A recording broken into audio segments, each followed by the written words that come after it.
तर मुख्यमंत्री देवेंद्र फडणवीस उद्या अकोला दौऱ्यावरती आहेत। अकोल्याच्या क्रिकेट क्लब मैदानावरती फडणवीसांची सभा होणार आहे।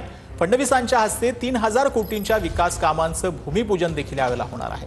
या सभेसाठी 50,000हून अधिक लोक उपस्थित राहणार असल्याची देखील माहिती आता समोर येते।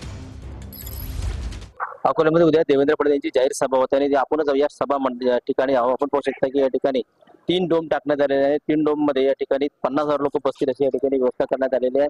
50,000 खुर्च्या या ठिकाणी टाकण्यात आल्या आणि बसण्याची व्यवस्था करण्यात आलेली आहे। आणि गेले 8 दिवस झाले या ठिकाणी ज्या सभा आपलं मंडप टाकण्याचं काम या ठिकाणी सुरू आहे आणि आता आज रात्रीपर्यंत सुरू होईल आणि उद्या दुपारी 1 वाजता देवेंद्र फडणवीस यांची या ठिकाणी जाहीर सभा होत आहे ती 3200 कोटींचं या ठिकाणी ते लोकार्पण आणि भूमिपूजन सोहळ्या ठिकाणी होणार आहे। या ठिकाणी अनेक मंत्री या ठिकाणी या सभेमध्ये उपस्थित राहणार आहे आणि या ठिकाणी मोठा पोलीस बंदोबस्त तैनात करण्यात आलेला आपण पाहू शकता की पोलीस बंदोबस्त तैनात करण्यात आलेला आणि या ठिकाणी आजच जो आहे पोलीस ताफा या ठिकाणी तैनात झालेला आहे।